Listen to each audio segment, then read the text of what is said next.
Sige, ako na. Hi, Faith! Welcome home. Love, salamat sa pagpapatuloy sa kapatid ko, No worries, ano ka ba? Hanggat wala pa siyang trabaho dito sa Maynila, sagot ko muna siya. Salamat, ate. And kuya. At sa wakas, makakapag-propose na ako sa kuya mo. Ikaw? Magpo-propose ka kay kuya? Oo. Wala namang masama kung babae yung magpo-propose, di ba? Kakaisang taon nyo pa lang Matutulungan mo ba ako mamaya? Isa-surprise natin yung kuya mo. Ate, sigurado talaga ako na dito ko lang talaga yun nilagay. Sayang naman kung mawawala yung singsing na yun. Isang buong sahod ko rin kasi yung halaga nun Sige, hayaan mo na. Siguro sa'yo na yun na hindi na muna ako magpo-propose.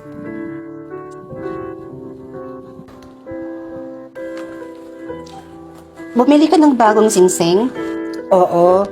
Hulugan to sa credit card ng kaibigan ko. Sabi nga nila, di ba? Kapag gusto, maraming paraan. Kailan niyo po balak mag-propose kay kuya? Mamayang gabi, agad-agad. Tulungan mo ako Magso-surprise tayo. Ayun na yung kuya mo. I-ready mo na yung banner tsaka ilaw At hawak ko na.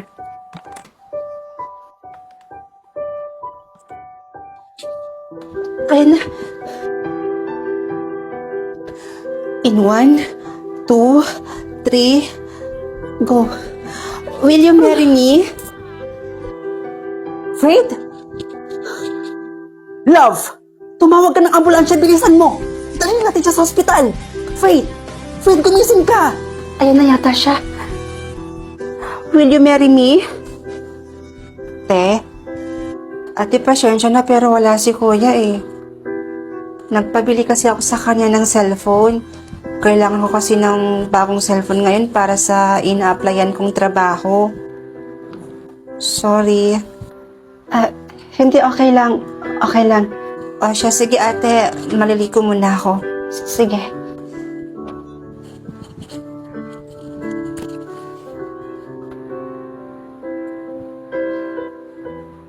Ang laki na ng motel mo. Asensado talaga tong best friend ko na to. Mahirap din magpalakad ng motel, Siya nga pala, bakit ka napadalaw dito? May problema kasi ako. Pakiramdam ko kasi tumututol yung kapatid ng jowa ko na mag-propose ako sa kuya niya. Walang karapatan niyang kapatid niya para tumutol sa inyong dalawa ni Jerome. Gusto mo ba tulungan kita? Wala naman akong gagawin mamaya. Takot lang yun sa akin. Tamo, sasampalin ko yun. Hay nako, siguraduhin mo lang. Bes, andyan na pala yung boyfriend ko. At kasama niya pa yung kapatid niya. Love, will you marry me?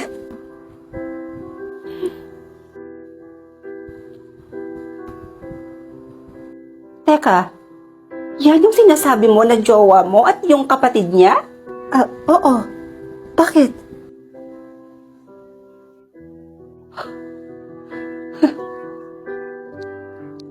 Kaya pala tumututol. Bes, anong ibig mong sabihin?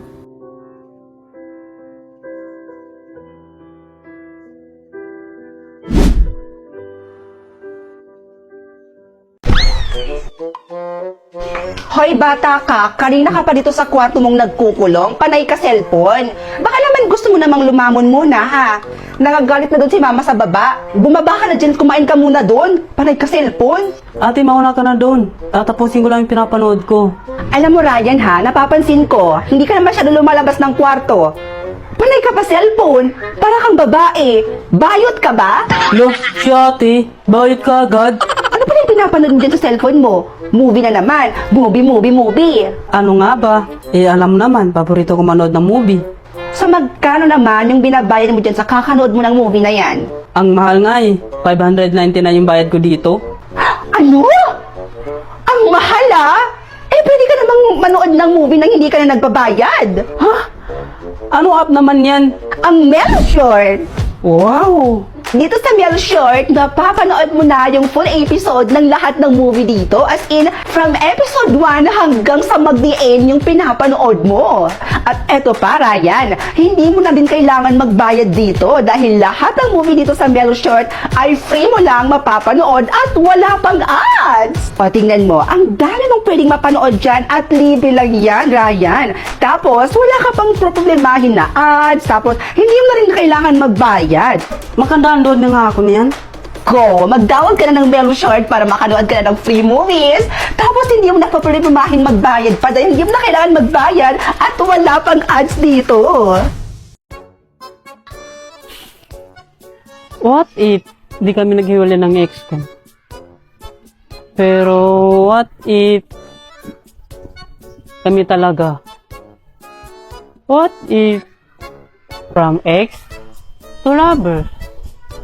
Ay, What if naman kung kutungan kita? Kanina pa kita hinahanap, nandito ka lang pala.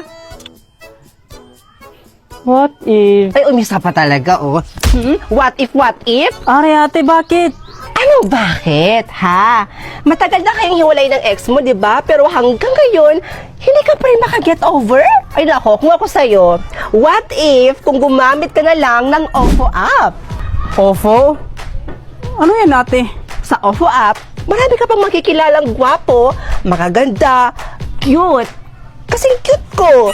Nako, makakatagpo ka pa doon ng green flag at pababait talaga yung tao doon. Kaya kung ako sa'yo, mag-OFO ka na.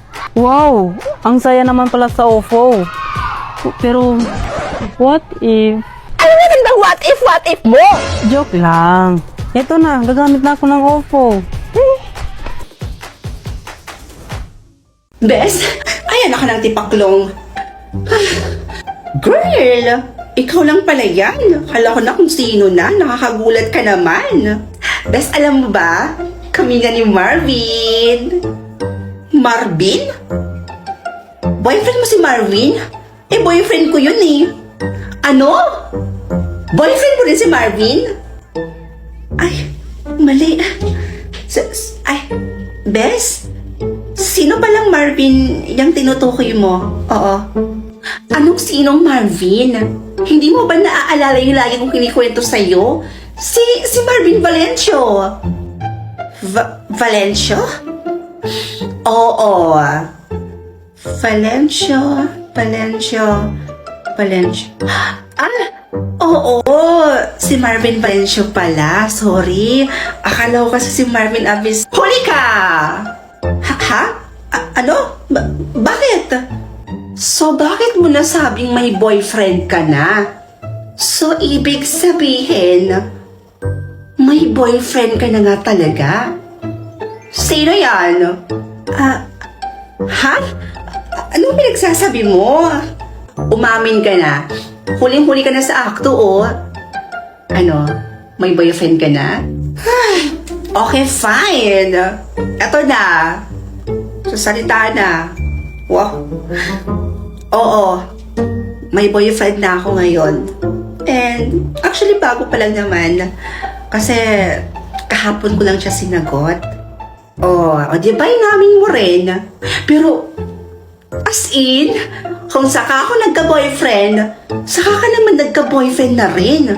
Wow! Mag-best friend nga talaga tayo, girl. Ang saya. May boyfriend na tayong pareho. Pero kahit ganon, kahit may boyfriend na tayo pareho, sana hindi ka pa rin magbabago sa akin, ha? Oo naman. Ano ka ba? Walang magbabago dun, no? Promise. Nga pala, saan mo naman nakilala yung boyfriend mo? Siyempre, saan pa ba? Eh di sa OFO app. Sa OFO? So, ibig sabihin, gumagamit ka na din pala ng OFO na yan, katulad ko.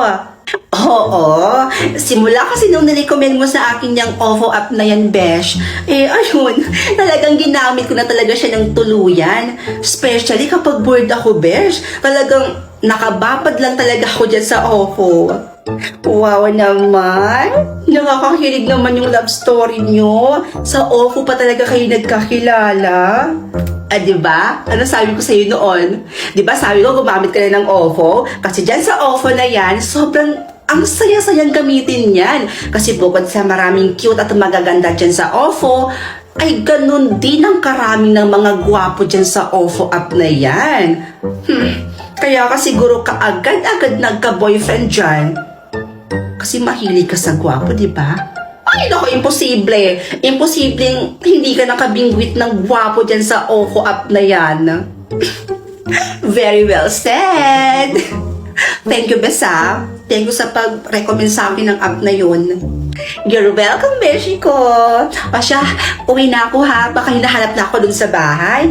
Eh, alam mo, kaya naman kasi ako pumunta dito sa inyo kasi gusto kong ibalita sa'yo yung napakagandang nangyari sa buhay ko ngayong araw na to. At gusto ko, ma-shock ka sa ibabalita ko sa'yo. Pero hindi ko naman akalain na pati pala ako ay masya-shock sa nabalitaan ko ngayon na nagka-boyfriend ka nga, magkatulad pa sa pangalan ng boyfriend ko. Wow! In fairness bongga! O sige na ha, bye-bye! O siya, sige. Umuwi ka na doon. Mag-iingat ka ha. Love you!